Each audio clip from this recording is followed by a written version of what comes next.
नमस्कार, आप देख रहे हैं जज्बा 24 न्यूज और मैं हूं आपके साथ श्वेता। तो चलिए रुक करते हैं आज की प्रमुख और बड़ी खबर पर। प्रधानमंत्री मोदी ने जम्मू कश्मीर में विकास कार्यों की सराहना की। अलगाव की विचारधारा की निंदा करता है। उन्होंने कहा कि दुनिया आतंकवाद के प्रति भारत की जीरो टॉलरेंस नीति का पालन करने के लिए बाध्य है। प्रधानमंत्री नरेंद्र मोदी ने सोमवार को जम्मू कश्मीर में हो रहे विकास कार्यों की सराहना की है और अलगाव की विचारधारा की निंदा की है। लोकसभा में राष्ट्रपति के अभिभाषण पर धन्यवाद प्रस्ताव का जवाब देते हुए पीएम ने जम्मू कश्मीर में हो रहे विकास की सराहना की है। अलगाव की विचारधारा की निंदा करते हुए उन्होंने भारत के रक्षा बलों की क्षमताओं पर गर्व और विश्वास व्यक्त किया है।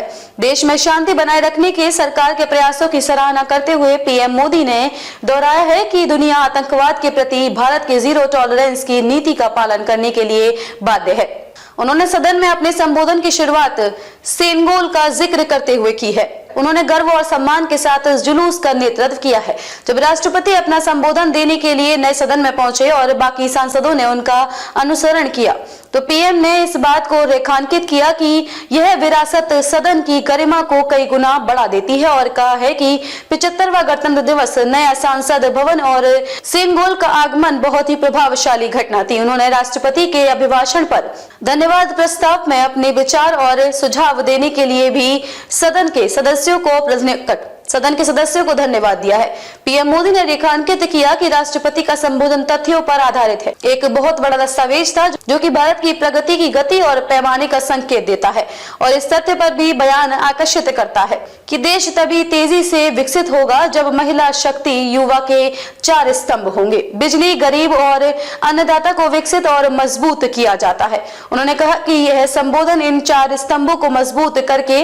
देश को विकसित भारत बनाने का मार्ग प्रशस्त करता है। मजबूत विपक्ष की जरूरत पर जोर देते हुए पीएम ने कहा कि वंशवादी राजनीति भारतीय लोकतंत्र के लिए चिंता का कारण है।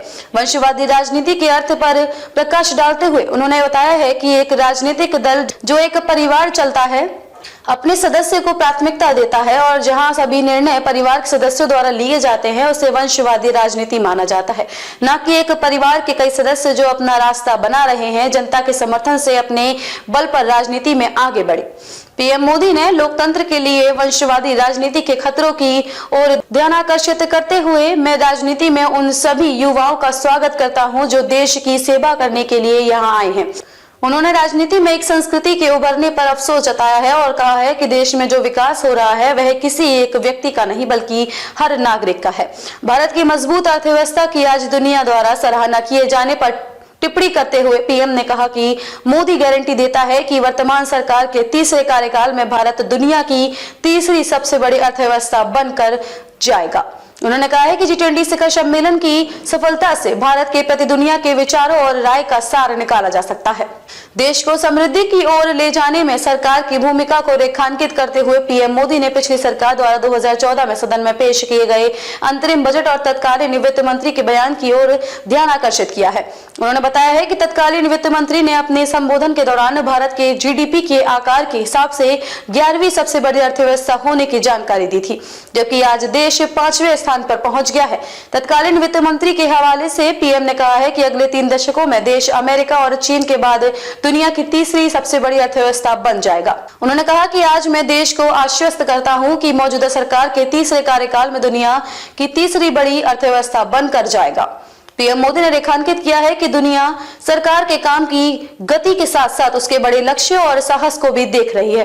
उन्होंने सदन को बताया है कि वर्तमान सरकार ने ग्रामीण गरीबों के लिए 4 करोड़ और शहरी गरीबों के लिए 80 लाख पक्के मकान बनाए हैं। पीएम ने कहा है कि पिछले 10 वर्षों में 40,000 किलोमीटर रेलवे लाइनों का विद्युतीकरण किया गया है, 17 करोड़ अतिरिक्त गैस कनेक्शन प्रदान किए गए हैं और स्वच्छता कवरेज 40% से बढ़कर 100% हो गई है। खबरों में अब तक के लिए बस इतना ही। फिर होगी आपसे मुलाकात ऐसी किसी बड़ी और खास खबर के साथ।